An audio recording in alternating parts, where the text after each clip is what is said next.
Hello, Rabbi Trump. Howdy, Rabbi Pardo. Having some technical difficulties here in this corner of Fairlawn, but thank God, not too bad. All is fine and fair here. Great. Dr. Abramson? Hi, I was a little worried there. Did you lose power? Us? A little bit. Okay. But Baruch Hashem, nothing could possibly stop this program from happening. Too many people enjoy it. Okay. It is 8:16. Rabbi, Doctor, how do you want? Would you like to wait a minute? Do you want to start? I'm just going to change my background. Otherwise, I'm totally ready.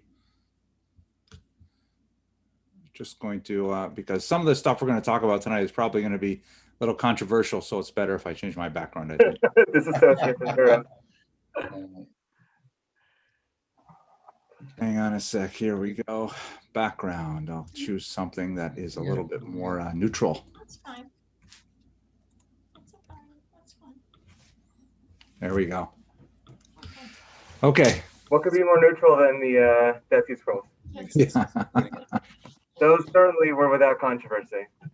And Rabbi, I'm going to need share screen power. Oh, yes, absolutely. Let me make the two of you co-hosts. Go ahead, everybody in the Zoom and beyond the Zoom, welcome to another amazing episode, another amazing meeting of In Conversation, rabbis and their congregants, Torah, stories, inspiration. If you're enjoying this, if you're here again, please share with a friend. If you have feedback, suggestions, my last name at ou.org is the easiest way to reach me. In the meantime, I'm humbled and excited to introduce my friend, Rabbi Yaakov Trump of the Young Israel of Lawrence Cedarhurst, who will introduce you again. Thank you so much, Rabbi Pardo. It is a pleasure to be joining again and seeing all the folks on Motzei Shabbos. Thank you, everybody, for taking the time to be here and for joining us for this fascinating conversation. And thank you to all the organizers in the OU, Rabbi Shai Shechter, who was initiated this at the beginning, and all the people involved. So tonight we have an opportunity, and we have an opportunity for those in the community, in the Young Israel Lawrence Cedarhurst community. This is a moment which needs no introduction, but there are many other people here beyond the Young Israel Lawrence Cedarhurst community, and that's the beauty of this, is being able to bridge. And we have an opportunity this week of getting to meet one of the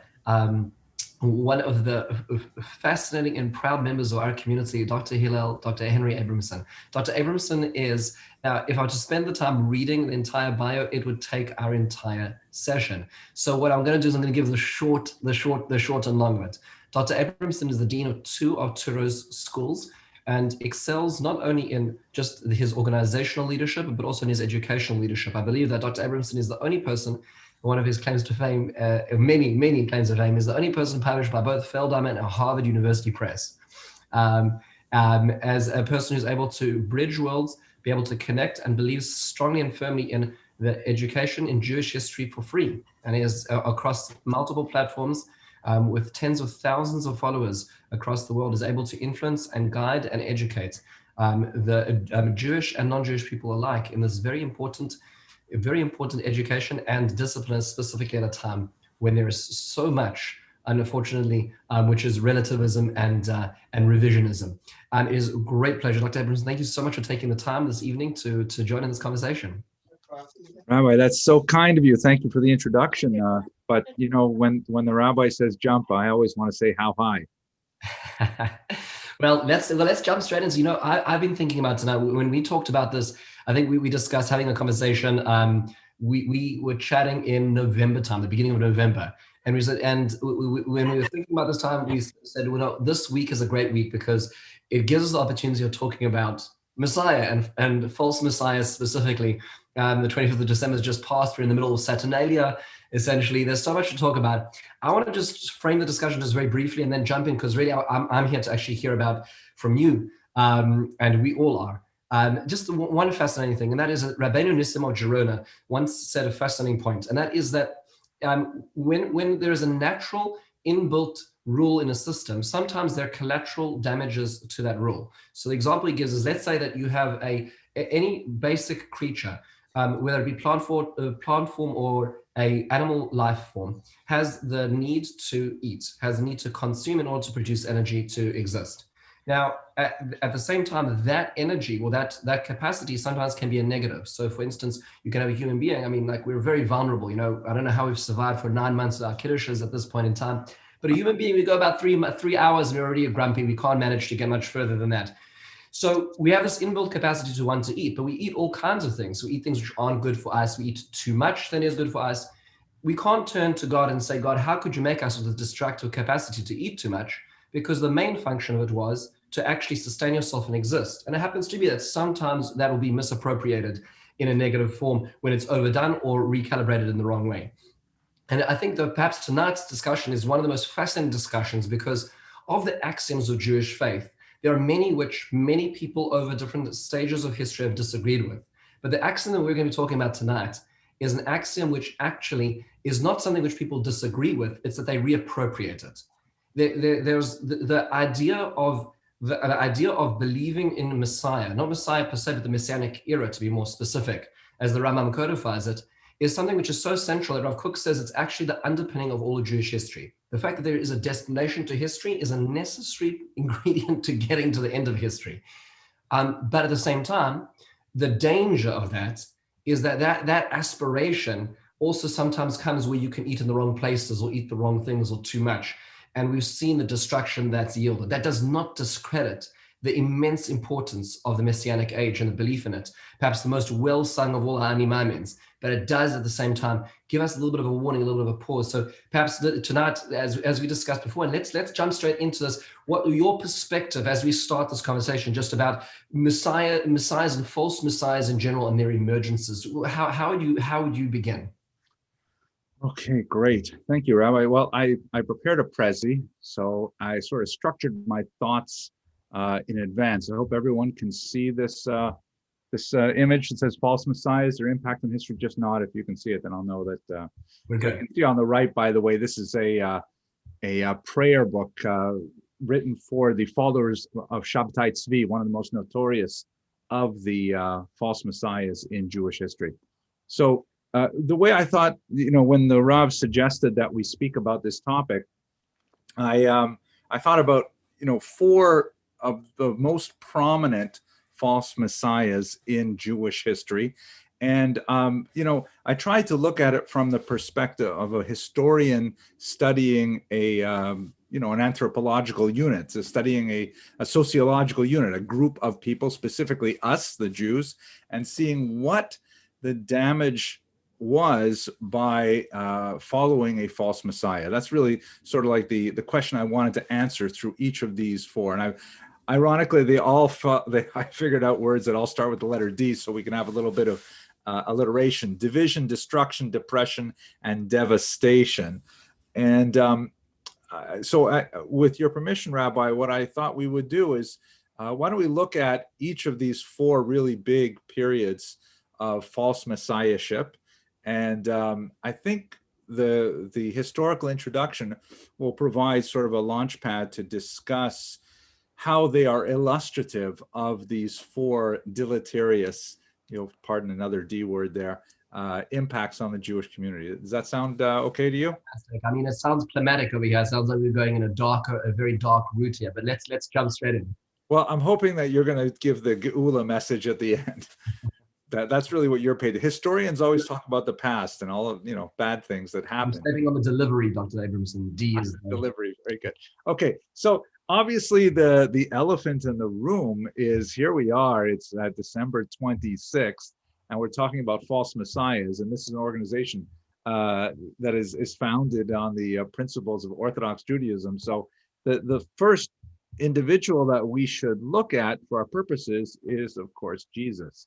And I realize that I'm running a grave risk of breaking the Booby rule of the internet. And I'm sure many of you are familiar with the Booby rule. don't put anything on the internet that you wouldn't want your booby to see, right? Because eventually everything lives forever, and whatever embarrassing things you put up there, eventually someone will look at it when they're thinking about you for a job or a shidduch and things like that. So you have to be very careful about it. And as you mentioned earlier, Rabbi, quite a few of my students are Christians, and they're wonderful people and very dedicated and very supportive of the Jewish cause, very supportive of Israel and so on. And speaking about Jesus specifically, my intention is not at all to malign their beliefs. Obviously, like they say, one person's revolutionary is another person's terrorist, right? One person's freedom fighter is another person's terrorist. So in this context, I want to make it clear that we're speaking here from inside the in-group, looking at the history of Jesus, as it were, outside of this group. And I don't certainly mean to cast any aspersions on what any other faith community might hold. This will not hold true for the next two false messiahs, but it will for the final one, because there is actually a following of Shabbatai Tzvi even today. And so I will issue this generic sort of warning and caveat in advance to them as well. So obviously, when we look at the false messiahship of the first century, which was ultimately incredibly successful on a global level because it did create a massive and enduring faith that has contributed a tremendous amount to civilization as a whole, it also is very ambiguous because from the perspective of the Jews, this is essentially a kind of a breakaway minion that just went overboard, or a family dispute that went sour in a very bad way.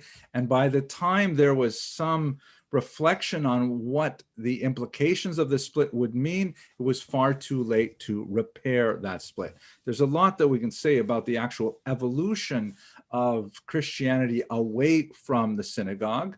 But just to say two things very quickly. One is that much of it was not located in the person of Jesus himself, but really in his most powerful disciple, Saul of Tarsus, also known as Saint Paul, who carried the message of Christianity, which was essentially the uplifting parts of Judaism, like life after death and a personal God who listens to prayer, the idea of moral responsibility and so on. And he freed it from the ritual obligations that constituted a very high threshold or barrier to conversion, such as circumcision, the dietary laws, the Sabbath, and so on. So by making much of what was really exciting about Judaism available to a broader audience, it really went viral, so to speak. But the negatives for our part are really nasty. If you look at this remarkable piece of art by Marc Chagall, La Crucifixion Blanche, the white crucifixion, the date 1938 is certainly very important to us. He goes to great pains to illustrate the tremendous damage wrought on the mother religion by this division created by the messiahship of Jesus. You can see that he's clearly identified him as a Jew. You can see on the top, according to the Christian scriptures, the Romans wrote on the top the four Latin letters INRI for Jesus of Nazareth, Rex Judeorum, the King of the Jews, and he put it underneath in Aramaic as well to really underscore that point that Jesus, the Nazareth, King of the Jews. It was a mocking statement. And as a result of this, we have all kinds of things that are referred to here. David, you may appreciate this. You see the person in blue there is clearly a San Benito. It's a representative of the Spanish Inquisition and the crypto Jews and the humiliation as a result of Christianity's attack on Jews in the Iberian Peninsula in the 15th century. The Torah scrolls set on fire, women weeping, people set, on boats to be refugees. This is right around the time of the voyage of the St. Louis. Synagogues ransacked. This is actually one of the changes that Chagall made to the painting. He originally had a swastika on the armband of the person going to the synagogue, but he later didn't want to have the swastika on the image itself. Pogromists, communism, and above it all are the ancestors of Jesus, who are clearly in dismay, looking at what has come of this tremendously deleterious, divisive action of splitting this early first century religion. It expanded dramatically under Paul, as I mentioned earlier, because one of the phenomena that happens, it's not at all unusual for Jews to have disputes. In fact, it's much more unusual for them not to be engaged in some kind of dispute. But by taking this message to the larger Mediterranean basin, in particular the Iberian Peninsula, the Italian and the Greek Peninsula and Asia Minor, Paul essentially had to create a model in which, by elevating Christianity, he had to at the same time depress Judaism. It was impossible to say how great Christianity was without at the same time saying how bad Judaism was. This is represented hundreds and hundreds of times in medieval church art, such as you see in this image here, the contrast of ecclesia, the church, on the left, and synagoga on the right. Ecclesia is always portrayed as an upright, clear-eyed woman, often holding a staff, not in this particular example, which is from Burgos, Spain. She's often crowned and so on. Whereas on the right here, you have this crone with claw-like hands holding onto the tablet loosely. It's about to fall out of her hands. She's clearly contorted. Her eyes are blinded to the truth and so on. And this kind of negative contrast of Judaism with Christianity is really a result of this particular false messiahship, and was incredibly harmful to the Jewish people over the centuries. So Dr. Abramson, just to jump in there for a second, did the specific timing, the contortion that's going on in general with Jews versus Romans, the impending distraction, all of these things, how did that contribute to their willingness to follow Jesus at this point in time? Well, that's an excellent question. And the reality is, on a historical level, we have virtually no sources other than internal Christian sources that give us any sense of how this moved forward. For example, the only first century source we have that talks about it outside of the Christian scriptures is Josephus. And there's one particular passage where he mentions Jesus as the Messiah, but most scholars feel that that's actually a 3rd century forgery that some very enthusiastic Christian copyist inserted into Josephus. Otherwise, he's a cipher. He's not even important enough to make to hit the radar of any of the people writing in the 1st century. The Talmud does reflect on the division of Christianity and Judaism, but as you know, that's written hundreds of years later, certainly dependent on oral traditions, but they're only really codifying their remarks so much later. We really don't know how effective the message was for Jews per se, but we do have a much better sense of how effective it was outside of Israel proper. And there it was incredibly powerful and appealing. Fascinating. Yeah, lots more to say. We could spend the whole hour talking about this, but I would probably want to stay out of trouble. No doubt. The longer I talk, the more likely it is I'll say something I regret. Well, there's lots of destruction ahead of us, unfortunately, so you wouldn't want to miss. All right, so should we go to destruction then? Let's do that. Okay, so the second false messiah, and this one is more tragic perhaps because many would regard him as a veritable Jewish hero. And even though it's difficult to say these things, by the way, about Jesus, because when you really go into the passages in the Christian scriptures, it's very hard to pin him down as actually being an enemy of the established synagogue, but we'll leave him behind. Bar Kokhba, of course, leads a dramatic and highly symbolic and initially very successful revolt against Rome in the 2nd century. we don't know. Again, we have sparse historical documents that really tell us what happened. The most of the sources we have are from Christian sources written later, Cassius Dio, and so on. But we found when I say we, I mean the royal us historians, although I had nothing to do with it. I would have loved to have been there. But in the cave system that were that's located by the Dead Sea, Yigael, Yadin, and others found some amazing documents that tell us a lot more about what actually happened. He led this quixotic rebellion against the Romans.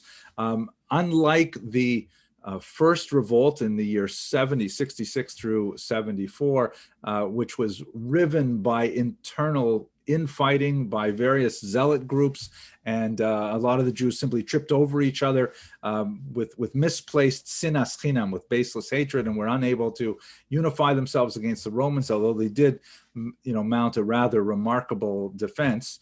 Bar Kokhba was a much more effective military leader and really gave the Romans a hard time. He was so successful that none other than Rabbi Akiva, is famously his most famous disciple, who endorsed him as Mashiach. Phenomenal thing.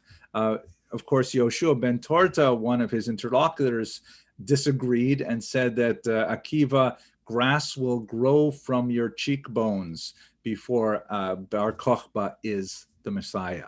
Right? Very strong statement of disagreement. And ultimately, the Jews pitched in with him, fighting for probably 3 to 4 years. Some doubt about exactly when the war ended, but it certainly ended in tremendous destruction.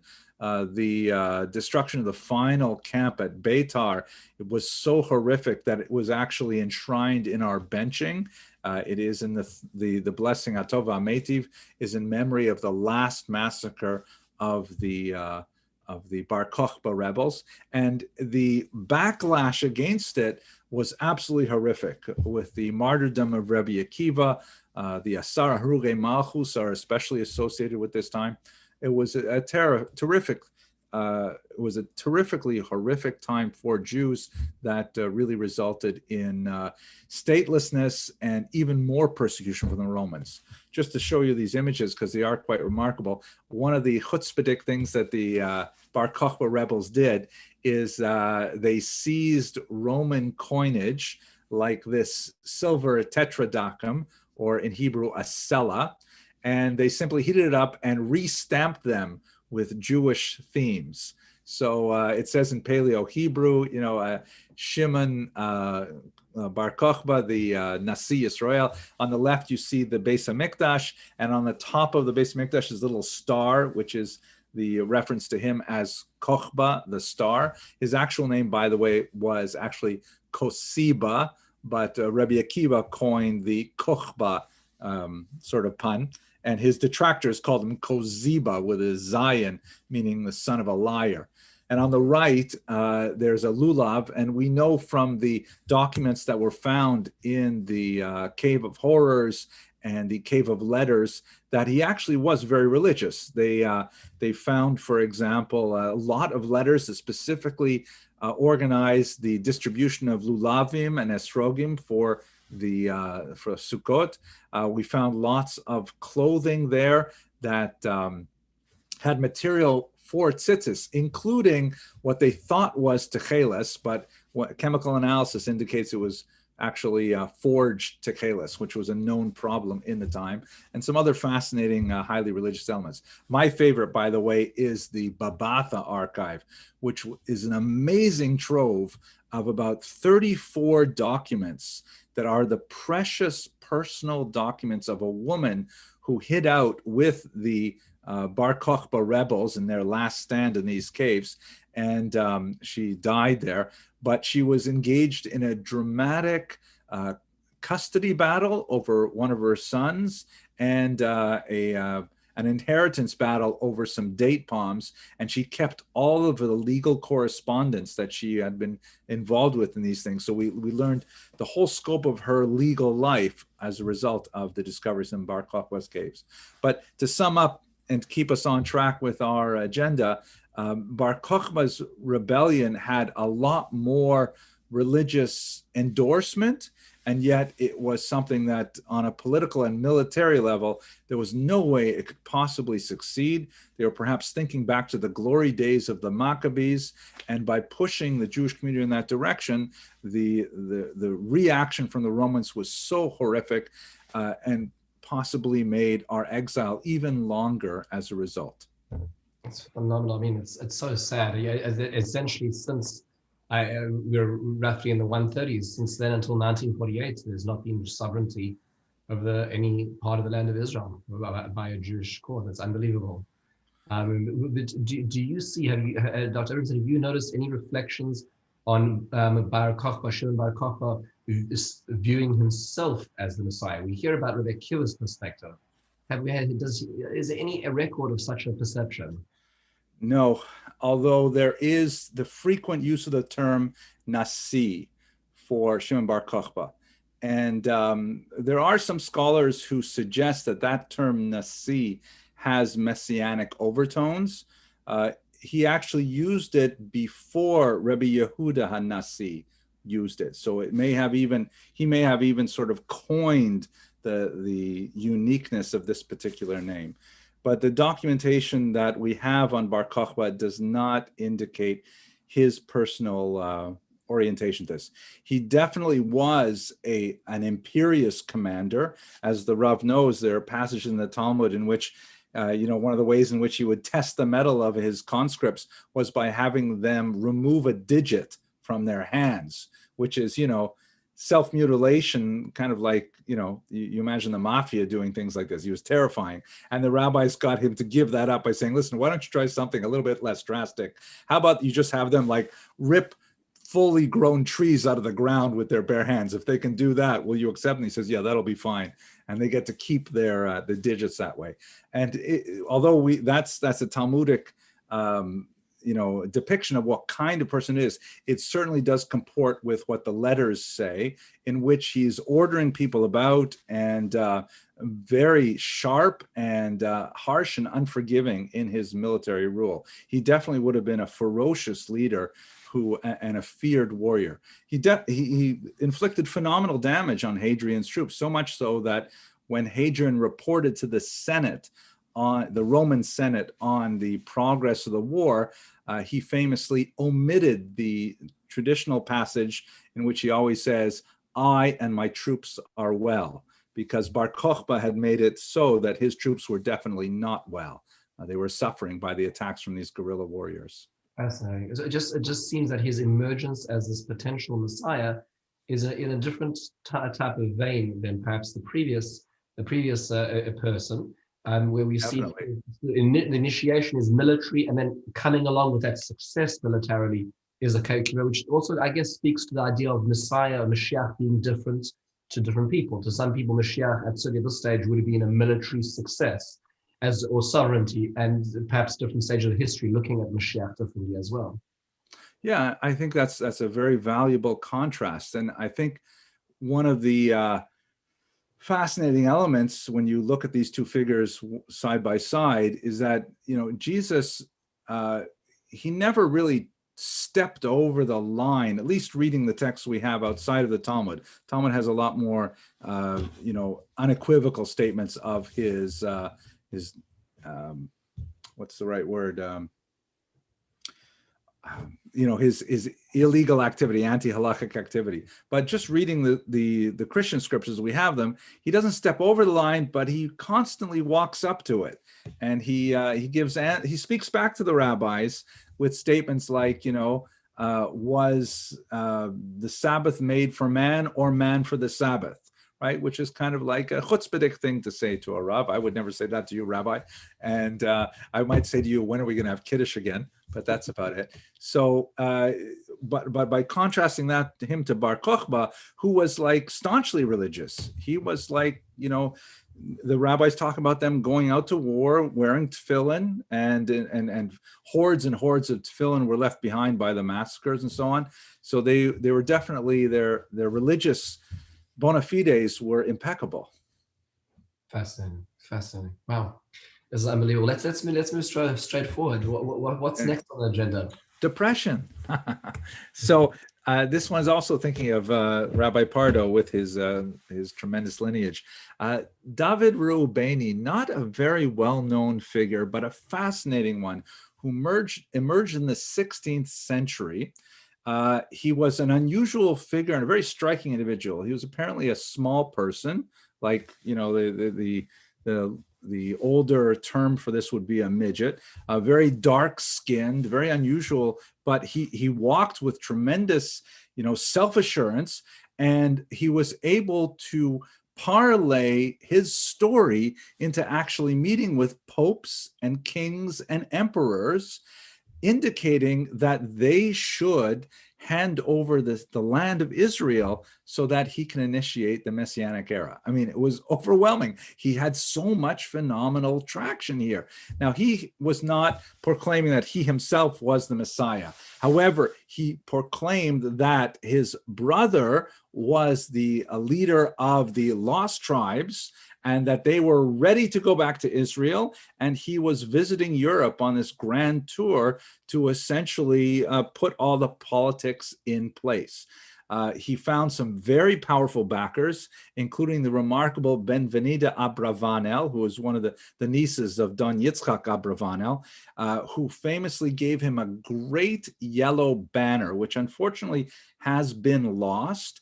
This particular depiction, which is a 19th century depiction, is meant to kind of evoke it. But he was famously described as, you can imagine this small, swarthy man wearing Oriental robes, riding a white horse, carrying a massive yellow banner, proclaiming, it had the 10 Commandments on it, proclaiming his Jewish identity and marching into Rome and into Venice and into all these places, saying that, you know, the Messianic era is at hand.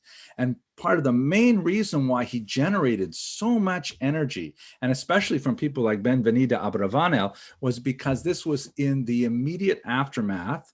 It's about 50 years after the horrific Spanish expulsion of 1492 and the Portuguese dispersion as well. And Europe, especially particular coastal cities, as shown in this map, were filled with desperate Jews who were trying to understand how something so colossal had happened.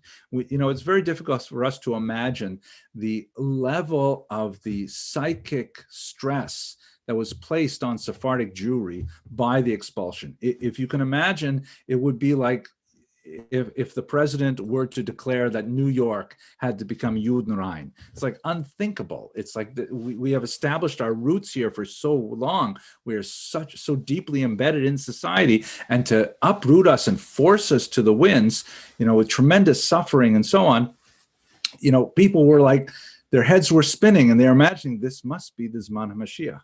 It's also, I think, worthy to note that we in 2020 stand in chronological relation to the Holocaust with exactly the same amount of space that David Reuveni stood with relation to the expulsion. So this is like, people are still, they're the children, they're the grandchildren of survivors, and they know the horrors that their parents and grandparents went to, and they're still not figuring out how could this be. We're still having difficulty fitting into society. And David Reubeni comes with this message, and it just inflames the entire Sephardic world in particular. And Christians are going along with it too. Christians are saying, oh my gosh, the Jews were right. Look, there is, you know, all these 10 lost tribes, and they want to come back to Israel. We got to bring them in. He inspired Jews and non-Jews alike. Perhaps one of the most, emblematic of his inspirations was a young man named Diego Pires, who was a Portuguese Jew who had, like most of the people of his generation, converted to Christianity. He was actually a descendant of converts to Christianity, but secretly harbored a lot of Jewish beliefs. When he heard about David Reubeni, he immediately renounced his Christian identity, proclaimed himself a Jew, circumcised himself at the age 23, and then went out to follow David Reubeni around. He also created a yellow banner. This one we still have. This is actually Diogo Peres's banner. He renamed himself, by the way, Shlomo Molcho, and he probably had some mental stability issues, he came closer to personally identifying himself as the Messiah. But you can see on the right, by the way, this is his signature, and it evokes the yellow banner as well. And it also, it's definitely not a, it's a pretty kind of in-your-face signature. What? Not going to forge that one so easily, I guess. I think so. So David Rubini tried to disassociate himself from Shlomo Molcho, and some interesting historical research suggests that maybe David Rubini did actually have special plans for Portuguese Jews, that much of his a strange idea was designed specifically to rescue them. But Shlomo Molcho insisted on following him around and ultimately got himself in trouble with the Inquisition. Shlomo Molcho was burned at the stake in 1538, and his teacher, David Rubini, was arrested shortly thereafter. We don't know his fate, but it's quite likely that he met the same fate as his student. But what I think is especially relevant with this kind of model of false messiahship is that it really capitalized on the Jews at a low point, that here they were suffering and reeling from the spiritual and psychic shock of the Spanish expulsion. And finally, their redemption appeared to be at hand. And so the surge of excitement to latch on to this false Messiah was so profound that he won, support up and down the socioeconomic ladder, and ultimately it ended in disaster as well. Wow, this is really a covered area of Jewish history. Fascinating. Just you mentioned, Dr. Abramson, the idea of the Christian support as well. It's fascinating when we're studying a lot of the Abravanel's literature. He himself was living at an era at the same time where you seem to have the Christians also focusing on the year 1500 as being the Iberian Peninsula being emptied of Muslims and Jews, and moving the idea of another crusade to the Holy Land. How does that contribute to to the idea of the Christian view of Messianism at the same time? I'm just fascinated to think about. It is a great question as well. I mean, one of the, we don't understand how important we are to the rest of the world. If you were to take the amount of, settled territory in the world and assign each country their relevant space in the world media, you would see that, Israel, this tiny little section, has like this massive amount of space in every newspaper in the world. And why is that? Why are so people fascinated with us? Why can't they just, give us the proportionate amount of attention we deserve based on our numbers, based on our footprint and so on? There's no question that in Western culture in particular, but also in Eastern culture, the Jews are outsized in their impact on the outside world. I think a big part of that is our very antiquity and our longevity. And by the way, what I'm saying right now about 2020, we could also say about the first century. The Romans were also fascinated with us because we were so old even then. They looked at us and said, wow, how does this little people survive so long? And what is it that they believe that keeps them going? Just like the Dalai Lama was also interested in what's your secret? We didn't tell him about the egg rolls. That would have done it. But so I think I lost my train of thought for a second. Oh yeah, why were Christians fascinated with it? Well, there's kind of like a theological nagging sort of concern that goes on and on. You see it as a thread really from the church fathers right up until the 20th century in particular, this idea that, maybe the Jews have a point. Maybe we have gone a little too far in our stretching the reading of the text. And it's kind of a nagging concern that the church had to face, particularly the Catholic Church after the Holocaust. And that resulted in Nostra Aetate, the famous statement on anti-Semitism, because, the Holocaust sort of pushed all images of how we should be talking about Jews to an entirely different place. And I think the Catholic Church still has to deal with the reality of the state of Israel. I mean, the idea that Jews have somehow reclaimed sovereignty over the land of Israel has theological implications. The Protestant churches, especially the Baptists and so on, they love it because they see that as part of the upcoming rapture, which should be any minute now. So the fact that the Jews are back in their land is, the next step is, of course, they're all going to convert to Christianity, but they see that as a positive development, not a threat. So many Christians view David Rubini, and as we shall see, Shabbatai Tzvi, as perhaps an unfolding of the next, Messianic era. It reminds me of a bumper sticker I once saw that said, Jesus is coming, and underneath it said, look busy, right? Because you got to respond to this. It's ot. If we're about to have a Messiah, we'd better get our ducks in a row. Fascinating. And then I guess as you merge into the last of the focal points this evening, so it just the spillover, the aftermath. Depression reflects the stage the jury was in at this point in time. Did it agitate that further, or do we know anything of that as opposed to, let's say, the next candidates?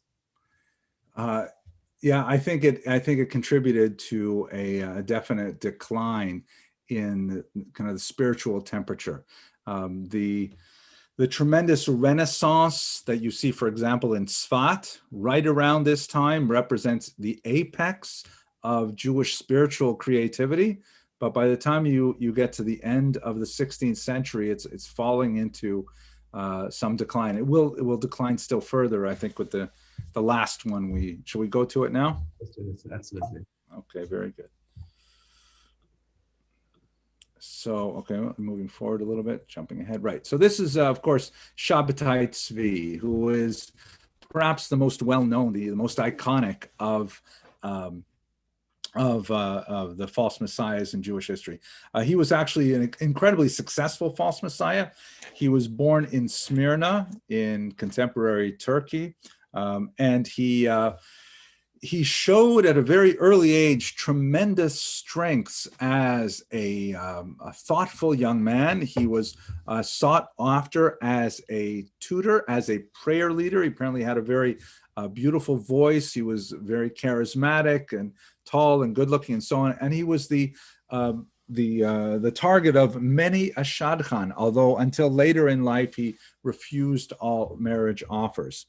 It appears, however, and I'm reflecting a little bit more contemporary research, much of the older research on Shabbatai Tzvi really emphasized kind of like a villainous character to him, that he intentionally deceived. He was a charlatan. He went around and, defrauded people of their money. More recent scholarship, especially after Gershom Schollem's path-breaking work on Shabbatai Tzvi, suggests that he was unfortunately sadly affected by mental disorders. I'm not a psychologist, but probably something like bipolar disorders or, schizophrenia, something like that. And it was his chief propagandist, Nathan of Gaza, who was much more of the Svengali in this story, the Raskolnikov, who kind of schlepped his story around Europe. At any rate, what happened is in the middle of the 17th century, Shabbatai Tzvi began to experience what he called illuminations, in which he believed that he was being inspired with additional wisdom. They slowly increased and increased. He believed that he could levitate and things like this. And there were a certain number of Jews, particularly in Israel, who were well attracted to him and began to fund some of his studies. Nathan of Gaza got involved at this point and started telling the world essentially that he was the Messiah. This was, let us place it in historical context, immediately after the disastrous Khmelnytsky rebellion in Ukraine of 1648-49, which resulted in huge amount of bloodshed and upheaval in Eastern Europe, where Jews were forced out of their homes by pogroms and tremendous devastation there. And there was a lot of people felt that, this is like another Spanish Inquisition. It certainly was a massive upheaval in that region. Here is, by the way, a photograph of Nathan of Gaza. But like a line drawing. What ended up happening was that it's difficult to know an exact number, but likely tens of thousands of Jews across Europe went for this message. and they sold their belongings often at pennies on the dollar, and they all marched to follow Shabbatai Tzvi, who ultimately went to Constantinople to demand that the Ottoman Turk, hand over the region. If you've read Glückel of Hameln's amazing memoirs of the time, she recalls how, she had people who were refugees from the Khmelnytsky massacres living in their home in northern Germany, and how the debacle followed on after that. Here's a Christian woodcut that shows the masses of Jews all flowing to Jerusalem. You can imagine how Christians must have thought of this. By the way, much of these artworks are commissioned by Christians because they're interested in it. You can see this picture of Shabbatai Tzvi, one of the most famous. You can see that in the background there is the artist's attempt to reproduce Hebrew. You can see on the kind of placard in the background. He obviously doesn't know what Hebrew looks like, but he wants to make it look kind of exotic and oriental, so he makes some chicken scratches like that. And that's very common in the Christian reproductions. It was a cause célèbre all around Europe. And at this point, he's gotten very radical and his mental illness has taken over. He has, first of all, he starts appointing all of his friends to be, you're going to be the ambassador to Turkey. You're going to be the king of Africa. He abolishes fast days. He says, I'm here now. No point in fasting on Tisha B'Av. It's going to be a party. He's very modern in his technology. He says, we don't need any more of these old, handwritten Torah scrolls. Let's use these new printed Chumashim. This is so much more efficient. Everyone can have their own Torah. We don't have to have the written Torah anymore. He even gets married to a Sefer Torah. This is his third marriage. I mean, literally married to a Sefer Torah. He also, what ends up happening, as you can see in this, another Christian rendition of the story, is he presents himself to the Ottoman Turk. That's right in the center image there. The Ottoman Turk, who actually didn't meet with him directly, but just simply issued the regulation, said, I have a better idea. Rather than give Israel to the Jews, I'm going to let you live when you become a Muslim. And tremendously, he decides to convert to Islam. He becomes a Muslim. The movement falls apart as Jews realize, oh my gosh, it was all for naught. And they slink back to their homes in Europe, impoverished now because they've sold all of their belongings, and they have to try and recreate their lives thereafter. A small number of them, however, are so committed to the cause that they double down and they say that, wait a second, maybe this means that we have to become Muslims too in order to bring together all world religions. And so they convert to Islam. They acquire a special name, the Dünme. They persist right up into the 20th century. There are some interesting charges that the founder of modern Turkey, Ataturk, was himself of Dünme origin, although that's highly disputed. And they are still around even today, but very small numbers. But the Shabbatai Tzvi debacle shook Europe for another century as heresy hunting was a major pastime of many rabbis for decades. It is the charge that hounded none other than the Ramchal, Rabbi Moshe Chaim Luzzatto, across Europe because people were thinking that he might harbor Sabbatean beliefs. By the way, before we leave this page, I just got to show you one last image. On the left here is a woman named Sarah with the rather unusual hairdo. She was an orphan of the Khmelnytsky rebellion who actually had a very checkered personal past, and he insisted on marrying her. It was his only human wife, and it's the only relationship that he actually, we believe, consummated.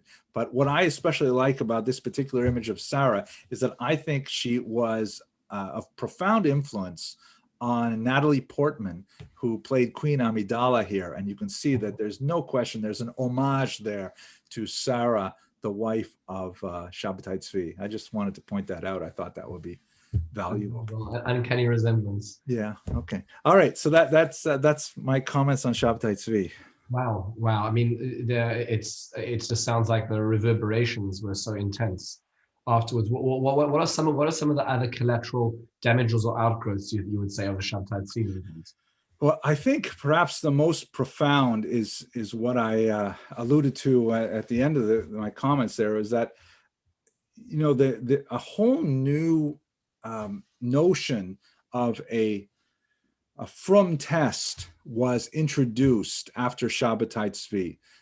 We had such an idea really in the first century, the composition of the Birkat HaMinim, right? V'lamalshinim. That was essentially a from test that Shmuel HaKatan designed and put into our Shmona Esrei to draw a line in the sand between Jewish Christians and Jewish Jews.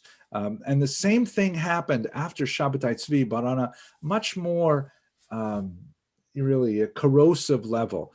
You see some, you know, the sort of flexibility of rabbis like Rabbi Yonasan Eibesher is perhaps the most famous of them, who was a brilliant and gifted orator and a tremendous speaker and a very profound rabbi who was also Kabbalistically inclined.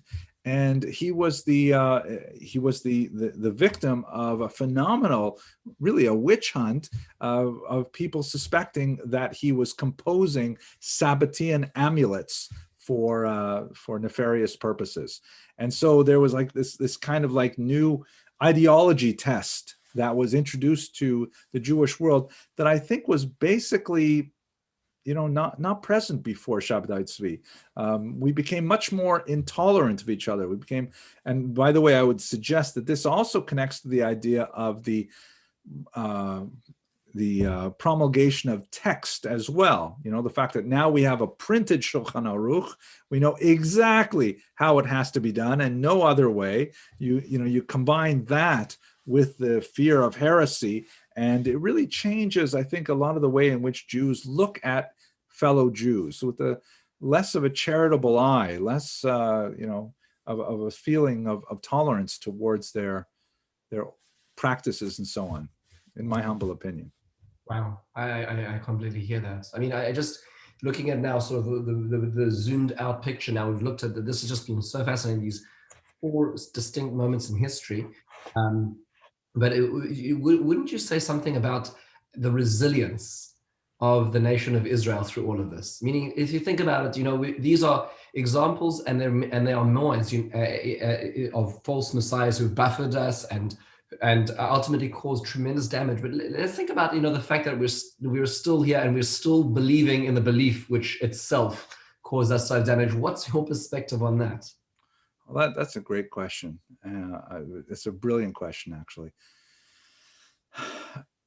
I think that perhaps one of the most powerful tools we have at our disposal is the teachings of the Hachameme, of Ghazal, that, you know, really emphasize how we are chativa achas.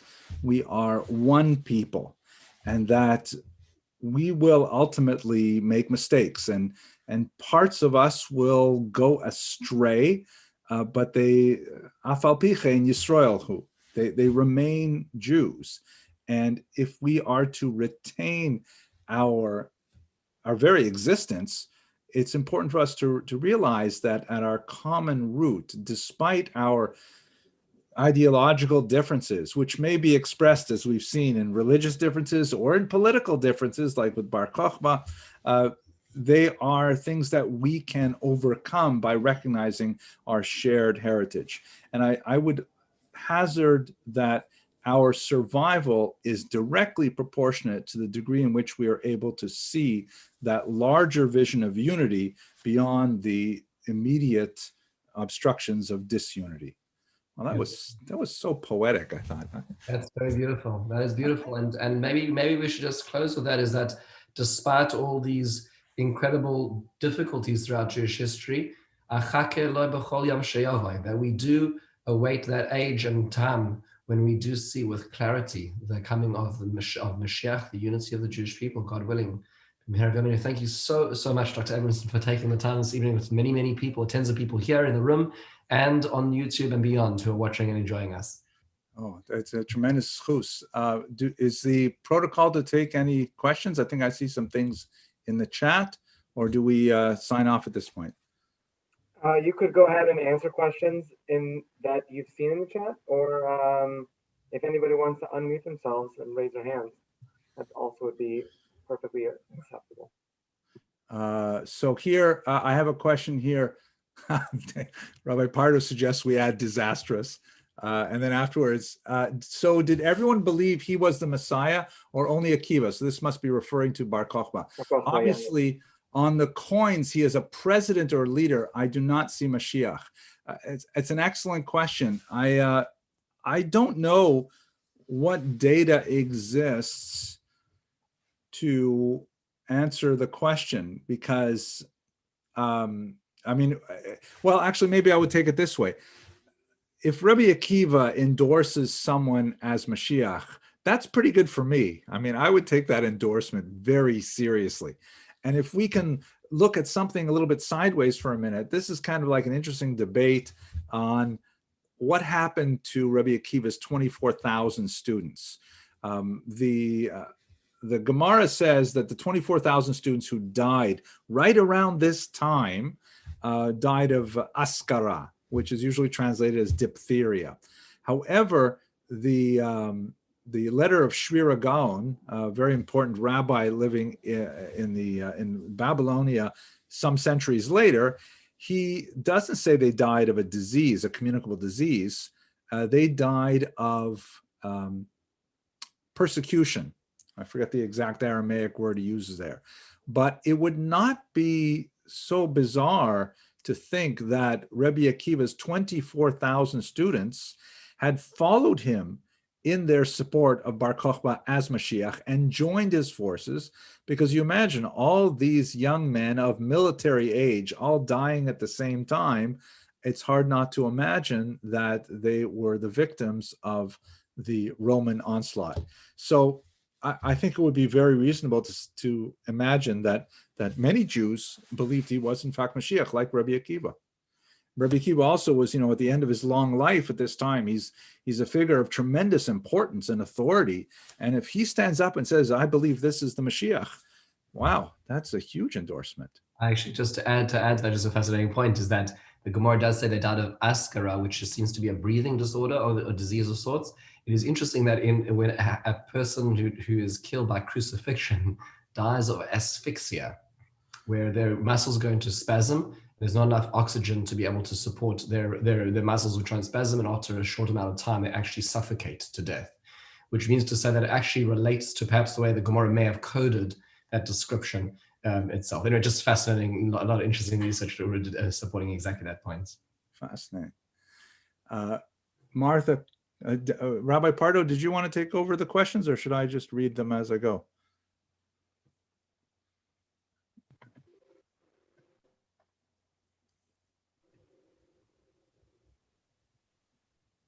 I'm unmuted. I can't believe we're 10 months into living this way, and still I can't get through a Zoom call without someone saying, I haven't evolved past that. I see something interesting. Did the disappointment of Shabtai Tzvi lead to a disillusionment with the very idea of Mashiach, leading people to look for secular replacements for a Jewish Messiah?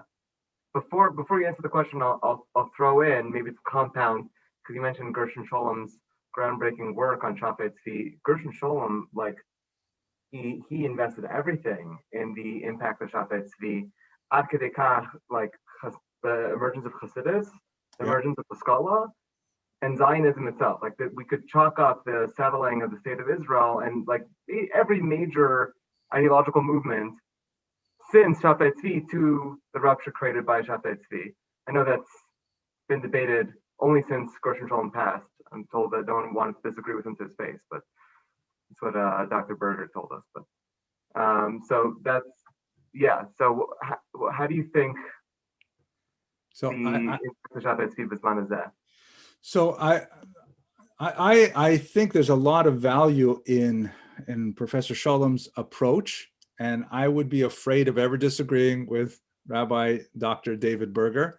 But I only have two words to answer Yisrael's question about Shabbatai Tzvi and Haskalah, or Shabbatai Tzvi and disillusion with the very idea of Mashiach. And those words are Baruch Spinoza. Right? I think you can draw a pretty straight line to the meshuggahedness, if that's a word, of the Shabbatai Tzvi debacle and disillusionment in the central tenets of religion for Jews. And I think you could make a good argument for non-Jews as well. Maybe even René Descartes. I think there's a lot to say for the events of Shabbatai Tzvi and the general uptick in questioning of religious authority afterwards, especially among Jews. I guess before we wrap up, if anyone who's currently in the Zoom, I'll try to jump to the YouTube for a second, but if anyone in the Zoom is interested in asking a question, drop it in the box, unmute themselves, you have the ability to do that.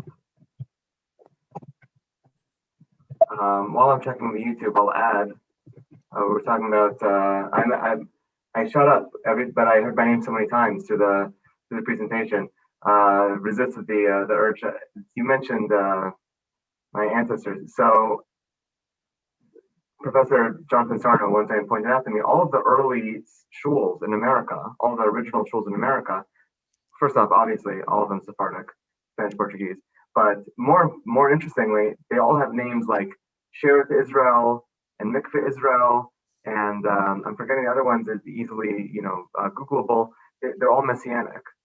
They're all coded references to Mashiach, because you can imagine these are the people who are running away from Europe that's been not just hospitable, but has been glorious to them for a millennia and a half, and they're running to this unknown place, and it can't be anything but the end of times. So Messianism ran hot in my people's blood for some time. It's jet fuel. I mean, we need it. We really need it. It's what keeps us going. If we're just saying, well, we're going to be Jewish for the spiritual status quo, I mean, the Kiddush is good, but no, that's not why I'm in this. I want Mashiach now, so to speak.